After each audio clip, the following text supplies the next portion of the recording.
नमस्कार, आप सभी का स्वागत है। आप देख रहे हैं न्यूज वन इंडिया। मैं हूं आपके साथ कीर्ति बिंदल। दिल्ली से बड़ी खबर पहले आपको बता रहे हैं, महेंद्र सिंह को बीजेपी में बड़ी जिम्मेदारी मिली है। महेंद्र सिंह को त्रिपुरा का चुनाव प्रभारी बनाया गया है। महेंद्र सिंह को त्रिपुरा चुनाव का चार्ज दिया गया है। उत्तर प्रदेश के पूर्व मंत्री है महेंद्र सिंह और उन्हें एक महत्वपूर्ण जिम्मेदारी मिली है। असम के भी प्रभारी रह चुके हैं महेंद्र प्रताप सिंह और इसलिए उन पर अधिक भरोसा जताते हुए उन्हें त्रिपुरा का भी जिम्मा दे दिया गया है।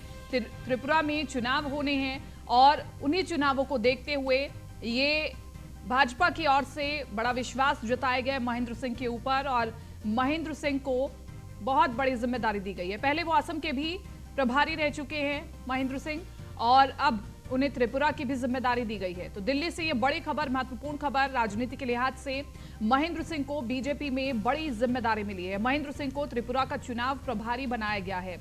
अब महेंद्र सिंह बारीकी से जांचेंगे कि त्रिपुरा में ऐसी कौन कौन सी जगह है जहां पर बीजेपी कमजोर है और अगर बीजेपी कमजोर है तो वहां पर किस तरह से कार्य करना है, कार्यकर्ताओं को कैसे एकजुट करना है, जनता के बीच में बीजेपी की रणनीतियों को पहुंचाना है। इन तमाम महत्वपूर्ण बिंदुओं पर महेंद्र सिंह बारीकी से मंथन करेंगे और फिर आगे चुनावी रणनीति बनाएंगे।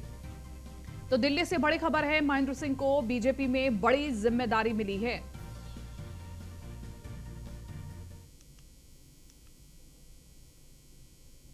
आगे बढ़ते हैं, बात करते हैं अगली महत्वपूर्ण खबर की। प्रधानमंत्री नरेंद्र मोदी ने वित्तीय समावेशन को और ज्यादा व्यापक बनाने के लिए एक अन्य उपाय के रूप में देश के 75 जिलों में 75 डिजिटल बैंकिंग इकाइयों डीबीयू को राष्ट्र को समर्पित किया। इस दौरान पीएम मोदी ने कहा कि टेक्नोलॉजी का न्याय व्यवस्था में उपयोग बढ़ा है। आज देश डिजिटल इंडिया के सामर्थ्य का फिर से साक्षी बन रहा है। साथियों, हमारी सरकार का लक्ष्य भारत के सामान्य मानवी को एम्पावर करना है, उसे पावरफुल बनाना है। इसलिए हमने समाज के अंतिम पायदान पर खड़े व्यक्ति को ध्यान में रखकर नीतियां बनाई और पूरी सरकार उसकी सुविधा और प्रगति के रास्ते पर चली। हमने दो चीजों पर एक साथ काम किया। पहला, बैंकिंग व्यवस्था को सुधारना और दूसरा, वित्तीय समावेश किया, फाइनेंशियल इंक्लूजन किया। हमने बैंकिंग सेवाओं को दूर सुदूर में घर घर तक पहुंचाने को सर्वोच्च प्राथमिकता दी। आज भारत के 99% से ज्यादा गांवों में 5 किलोमीटर के भीतर कोई न कोई बैंक ब्रांच, बैंकिंग आउटलेट या बैंकिंग मित्र, बैंकिंग कॉरेस्पॉन्डेंट मौजूद है। इसके अलावा देश में जो पोस्ट ऑफिस का व्यापक नेटवर्क था, आज इंडिया पोस्ट बैंक के जरिए वो भी बैंकिंग की मुख्य धारा का हिस्सा बन चुका है। जब हमने जनधन अकाउंट की मुहिम शुरू की तो कुछ आवाजें उठी कि गरीब बैंक खाते का क्या करेगा। यहां तक कि इस फील्ड के कई एक्सपर्ट भी नहीं समझ पा रहे थे कि इस अभियान का महत्व क्या है।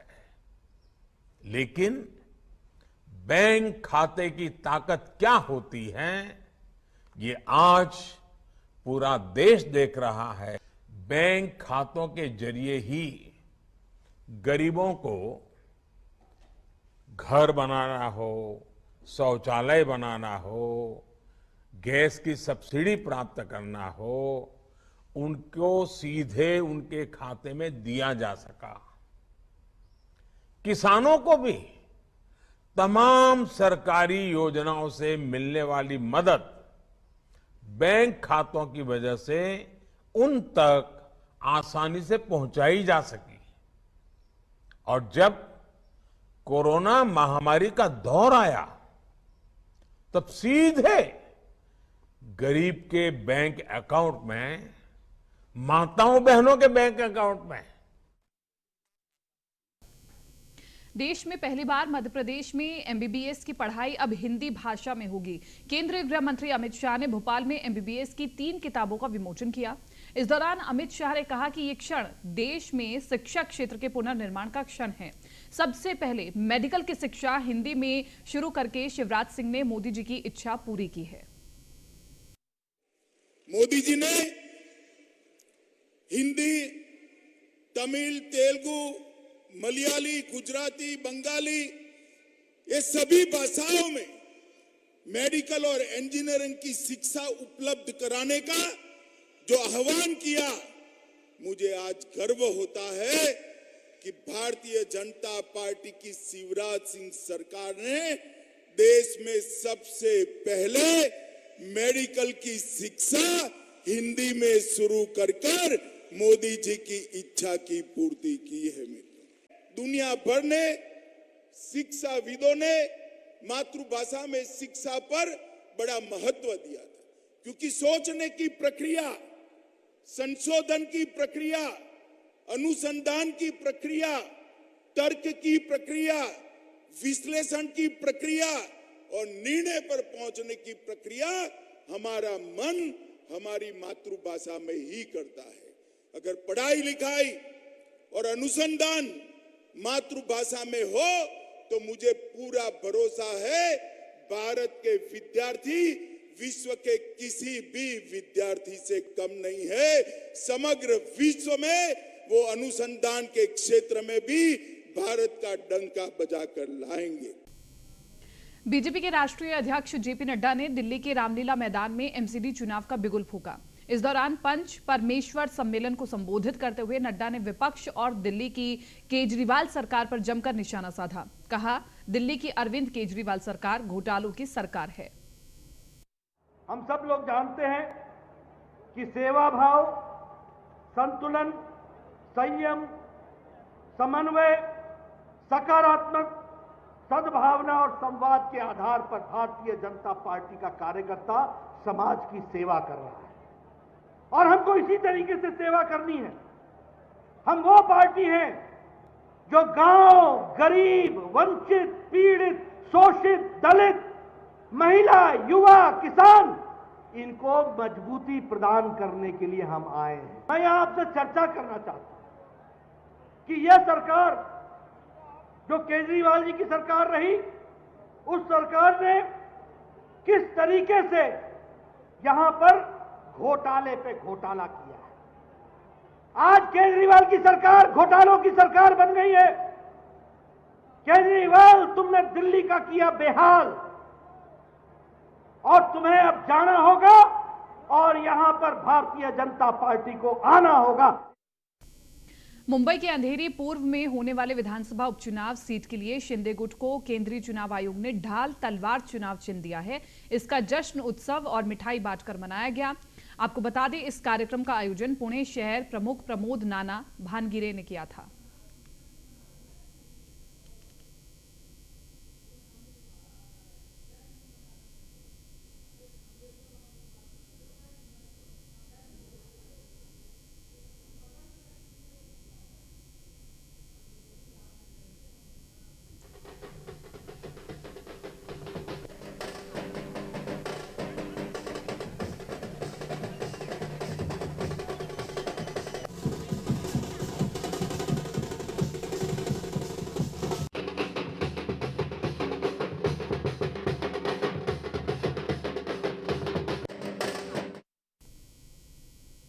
कटिहार में डिप्टी सीएम तेजस्वी यादव अल करीम यूनिवर्सिटी के दीक्षांत समारोह में भाग लेने के लिए पहुंचे थे। इस दौरान उन्होंने कटिहार मेडिकल कॉलेज के ब्लड सेंटर और अत्याधुनिक कैथ लैब का भी उद्घाटन किया। वहीं इस मौके पर उप मुख्यमंत्री ने स्वास्थ्य विभाग और नगर निगम के साथ बैठक कर अलर्ट मोड पर रहने के निर्देश दिए। साथ ही मुख्यमंत्री ने इस आयोजन के लिए ट्रस्टी राज्यसभा सांसद अहमद अशफाक करीम और यूनिवर्सिटी के तमाम लोगों को हार्दिक शुभकामनाएं दी। हम लोग पूरी तरीके से तैयारी कर रहे हैं। हर जगह जो है नगर आयुक्त को वीडियो कॉन्फ्रेंसिंग द्वारा जो है प्रधान सचिव ने वीडियो कॉन्फ्रेंसिंग की है। साफ़ सफाई जो है इलाकों की वो कही है कि करवाया जाए और साथ ही साथ जहाँ जिस लोकेशन से ज़्यादा डेंगू आ रहा है उसको जो है रेड अलर्ट एरिया में जो है तब्दील किया। बाकी अस्पतालों में व्यवस्था हो, डेडिकेटेड आपका वार्ड हो डेंगू का, उससे रिलेटेड हम लोग जो है काम हम लोग कर रहे हैं। साथ ही साथ अवेयरनेस कैंप भी हम लोग जो है आप देखते होंगे अखबारों में सरकार द्वारा, विभाग द्वारा एडवर्टाइजमेंट जो है वो दी जा रही है, लोगों को जानकारी दी जा रही है। राजस्थान के सीएम अशोक गहलोत ने कहा, राहुल गांधी चाहते हैं कि देश एक रहे, अखंड रहे, आपस में भाईचारा बना रहे, इसलिए बहुत बड़ा संदेश लेकर भारत जोड़ो यात्रा शुरू हुई है। राहुल जी के संदेश को आम लोग, हर वर्ग के लोग आत्मसात कर रहे हैं। ये हमारी बहुत बड़ी ताकत है।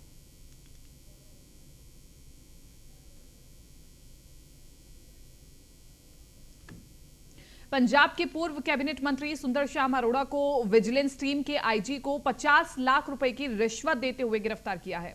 बताया जा रहा है कि सुंदर श्याम अरोड़ा को विजिलेंस टीम ने विजिलेंस के अधिकारी को 50 लाख रुपए की रिश्वत देते हुए रंगे हाथों पकड़ा। बताएं कि सुंदर श्याम अरोड़ा पिछली कैप्टन अमरिंदर सिंह की सरकार में बतौर कैबिनेट मंत्री थे और कांग्रेस सरकार के तख्ता पलट के बाद जब चरणजीत सिंह चन्नी की सरकार बनी तो अरोड़ा को मंत्री पद से हटा दिया गया था और इस साल 2022 में अरोड़ा होशियारपुर विधानसभा से भी चुनाव हार गए थे। अरोड़ा कुछ समय पहले ही बीजेपी में शामिल हुए थे।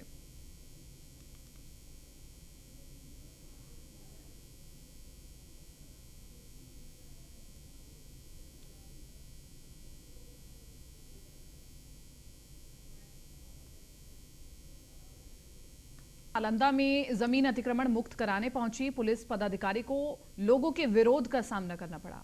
मामला बिहार थाना क्षेत्र के बारादरी मोहल्ले का है।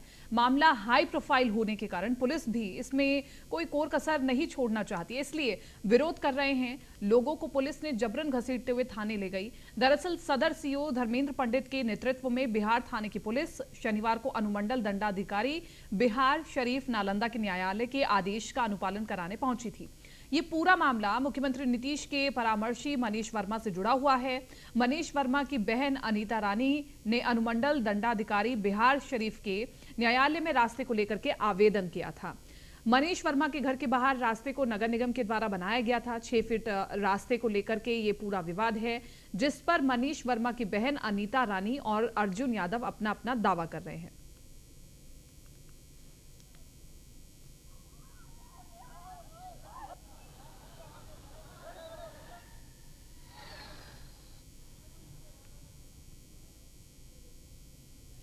सिवान के नरेंद्रपुर गांव में सांसद कविता सिंह ने जन संवाद कार्यक्रम का आयोजन किया, जिसके अंतर्गत जन समस्याओं को सुनकर उसका समाधान कराने का आश्वासन दिया गया। जिस दौरान औरंगाबाद के पूर्व सांसद वीरेंद्र सिंह, बैकुंठपुर के पूर्व विधायक मनजीत सिंह, जदयू नेता अजय कुमार सिंह और बिहार सरकार के पूर्व मंत्री गौतम सिंह मौजूद रहे। आपको बता दें, इस मौके पर सिवान सांसद कविता सिंह ने कहा कि मुख्यमंत्री नीतीश कुमार के नेतृत्व में बिहार में न्याय के साथ विकास की गंगा बह रही है। युवाओं के रोजगार का भरपूर अवसर मिल रहा है। क्षत्रिय समाज से जनसंवाद कार्यक्रम आज सिवान जिला के करीब 5 प्रखंड के क्षत्रिय समाज के लोग आए हुए हैं। उनसे संवाद करने हमारे सरकार के 4-4, 5-5 नेता उपस्थित हैं। क्षत्रिय समाज से जनसंवाद कार्यक्रम आज सिवान जिला के करीब 5 प्रखंड के क्षत्रिय समाज के लोग आए हुए हैं। उनसे संवाद करने हमारे सरकार के 4-4, 5-5 नेता उपस्थित हैं। क्षत्रिय समाज माननीय बिहार के मुख्यमंत्री श्री नीतीश कुमार जी ने जो बिहार में उन्होंने काम किया है, जो विकास के रचनात्मक काम किए हैं, जो बिहार के अंदर मेडिकल कॉलेजेस खोले जा रहे हैं, इंजीनियरिंग कॉलेज खोले जा रहे हैं, पॉलिटेक्निक कॉलेज खोला जा रहा है, एएनएम कॉलेज खोले जा रहे हैं, जीएनएम कॉलेज जो खोले जा रहे हैं, इसके साथ जो मुख्यमंत्री उद्यमी योजना से जो नौजवानों को रोजगार का एक अवसर मिल रहा है और सरकार ने हमारी जो वादा की है कि हम 20 लाख नौकरी और रोजगार देंगे, उस पर तेजी से हमारी सरकार काम कर रही है। माननीय देखिए, पहले भी हम लोग कार्य करते आए हैं, चाहे दरौंदा विधानसभा के विधायक के रूप में किए हों या शिवान के सांसद के रूप में। और आप देख रहे हैं मेडिकल कॉलेज बन रहे हैं, इंजीनियरिंग कॉलेज बनके तैयार है, बाईपास सड़कें बन रही है, राम जानकी पथ का कार्य अब प्रारंभ होने वाला है। और एक जो मेन समस्या है, हम उसी पर निरंतर लगे रहते हैं। सांगली जिले के कड़ेगांव तहसील में अपने वाहन को रजिस्टर कराने के बदले रिश्वत मांगने के बाद युवक ने कपड़े उतारकर अधिकारी को देकर रिश्वतखोरी का विरोध किया। वीडियो इस समय सोशल मीडिया पर वायरल हो रही है। आपको बता दें, वाहन को पासिंग कराने के बदले अधिकारियों के एजेंट द्वारा 10,000 रुपए की रिश्वत मांगी गई थी। रिश्वतखोरी से तंग आकर कड़ेगांव के सामाजिक कार्यकर्ता प्रमोद मांडवे ने रिश्वत मांगने के बाद अपने कपड़े उतार दिए और इस दौरान कड़े गांव में भ्रष्ट आरटीओ अधिकारियों को माल्यार्पण कर सम्मानित किया गया। युवक के इस गांधीगिरी आंदोलन से आरटीओ अधिकारी मुश्किल में आए और भाग खड़े हुए।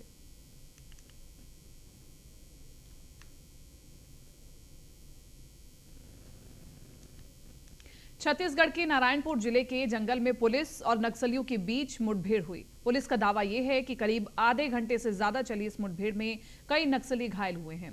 हालांकि जवानों को भारी पड़ता देख माओवादी घने जंगल का सहारा लेकर भाग निकले। जवान अब भी मौके पर मौजूद हैं। सर्चिंग अब भी जारी है। मामला जिले के एड़का थाना क्षेत्र का है।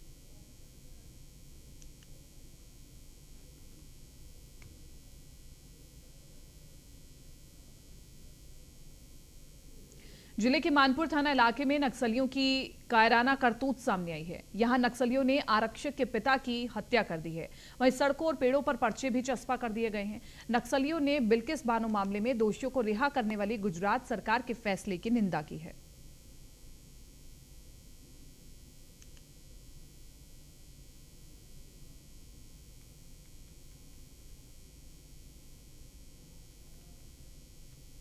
कटिहार में वरंडी नदी में नाव अनियंत्रित होकर के पलट गई। आपको बता दें कि नाव में 9 लोग सवार थे। 2 लोगों को स्थानीय गोताखोरों ने बाहर निकाला है, जबकि अब तक 7 लोग लापता हैं, जिसमें 3 महिला और 1 बच्चा भी है। फिलहाल प्रशासन घटनास्थल पर पहुंचकर बचाव कार्य में जुट गया है। टपने के कारण जो है कि ने थोड़ा सा नदी में नाव जैसे भी हो करवट पलट में नाव जो है कि ने पानी में बैठ गया। बैठने के बाद अभी भी जो है कि ने सर जो है कि ने 6 लाश लापता है। 1 ठो तो अभी मिला है, लगभग 10-15 मिनट हुआ मरा हुआ, और 3 ठो सर बचा है। लेकिन अभी तक सर कोई सरकारी जो है कि ना उसकी क्या कहते हैं, कोई व्यवस्था सर अभी नहीं देख रहे। बिहार के खगड़िया जिले में पत्रकारों के साथ मारपीट और फर्जी मुकदमों को लेकर स्पाइस होटल में श्रमजीवी पत्रकार यूनियन की कार्यकारिणी बैठक की गई। बैठक की अध्यक्षता जिलाध्यक्ष राजकिशोर सिंह ने की, जबकि मंच संचालन पत्रकार यूनियन के संयुक्त सचिव सिकंदर आजाद वक्त ने किया। आपको बता दें, सदस्यों और पदाधिकारियों की राय ली गई। वहीं सर्वसम्मति से जिले और राज्य में पत्रकारों के साथ हो रहे हमले को लेकर निंदा भी की गई। वहीं उपाध्यक्ष प्रभात सुमन कुमार ने बताया कि पत्रकारों पर हो रहे हमले को किसी सूरत में बर्दाश्त नहीं किया जाएगा। जरूरत पड़ी तो पत्रकारों की सुरक्षा को लेकर आंदोलन और आर पार की लड़ाई लड़ने को तैयार है। वहीं जिलाध्यक्ष ने बताया कि घटना को लेकर डीएम एसपी से मिलकर ज्ञापन सौंपा जाएगा। अगर जिला प्रशासन द्वारा उचित कदम नहीं उठाया जाता तो आगे की रणनीति तय की जाएगी। पत्रकार यूनियन के कार्यकारिणी सदस्यों की बैठक हुई। बैठक में पत्रकारों पर जो हमला हुआ, पत्रकारों के विरुद्ध जो प्राथमिकी दर्ज की जा रही है, उसका निंदा प्रस्ताव पास किया गया है। पत्रकारों के खिलाफ हो रहे हमले और प्राथमिकी के विरोध में हम लोग आंदोलन करने का निर्णय लिया है। पहले डीएम और एसपी से मिलकर के ज्ञापन सौंपा जाएगा। जरूरत पड़ी तो पत्रकार सब एकजुट होकर के आंदोलन करेंगे। निर्णय लिया गया है कि 5 सदस्यीय शिष्टमंडल जिलाधिकारी से मिले, ज्ञापन दें और उचित मतलब कार्रवाई के लिए जैसे सच्चाई कर लें, जाँच कर लें। इसके पर जो मामला दर्ज हुआ है उसमें क्या क्या सच्चाई है। पत्रकारों के हित में जो भी निर्णय लेना पड़े वो हम लोग लेंगे। पत्रकार समाज का काम करता है, पत्रकार समाज सेवा का काम करता है, और पत्रकार के साथ मारपीट करना, गाली गलौज करना, दुर्व्यवहार करना और प्रशासन के द्वारा नज़रअंदाज करना। सुपौल में छातापुर प्रखंड के ललित ग्राम ओपी क्षेत्र के संस्कृत स्कूल में खबर कवरेज करने पहुंचे एक निजी चैनल के पत्रकार को विद्यालय के प्रधानाध्यापक अमरकांत झा ने मारपीट की। पीड़ित पत्रकार अनुज कुमार झा ने लिखित आवेदन देकर न्याय की गुहार लगाई है। वहीं पत्रकार अनुज कुमार झा ने बताया कि खबर कवरेज के दौरान वो विद्यालय पहुंचे तो शिक्षक आराम फरमा रहे थे और कक्षा में एक भी छात्र की मौजूदगी नहीं पाई गई थी। जिस संदर्भ में प्रधानाध्यापक से जानकारी लेना चाहा तो प्रधानाध्यापक ने उनके साथ मारपीट की घटना को अंजाम दिया और उनका कैमरा और गले में पहने सोने का चैन भी छीन लिया। वहीं घटना की जानकारी के बाद सुपौल जिला शिक्षा अधिकारी ने विद्यालय पहुंचकर पीड़ित पत्रकार और आरोपी शिक्षक से पूछताछ की। फिलहाल पुलिस कार्रवाई में जुट चुकी है और इस घटना के बाद स्थानीय पत्रकार में काफी नाराजगी है।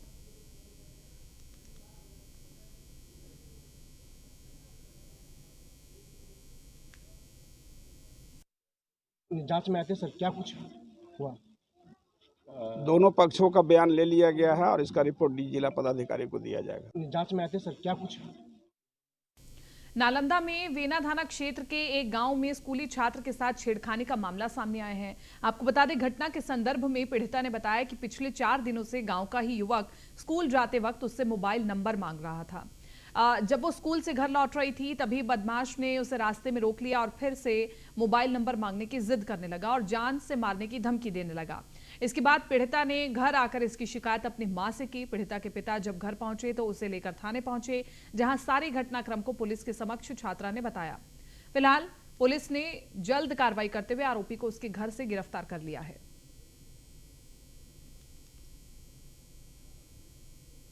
महाराष्ट्र में धार्मिक स्थलों के दर्शन कर वापस लौट रहे श्रद्धालुओं का वाहन देर रात दर्दनाक हादसे का शिकार हो गया।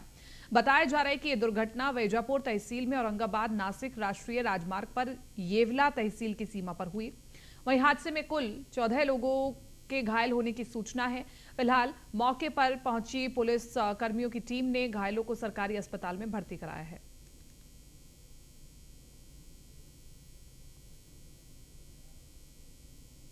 मुंबई की सड़कों से फुटपाथ गायब होते हुए नजर आ रहे हैं। ट्रैफिक होने के कारण एक बड़ा कारण फुटपाथ का गैर वापर होना है। न्यूज़ 1 इंडिया ने जब इस पर संज्ञान लिया तो मालूम हुआ कि अवैध पार्किंग और दुकानदारों के कब्जे की वजह से मुंबई की सड़कों से फुटपाथ गायब हो चुका है, जिसके कारण पैदल चलने वाले राहगीरों को काफी मुश्किलों का सामना करना पड़ता है। यह समस्या बढ़ती जा रही है, लेकिन प्रशासन की ओर से कोई ठोस पहल नहीं उठाई जा रही है और इस स्थिति का जायजा लिया है हमारे संवाददाता ने। देखिए ये खास रिपोर्ट।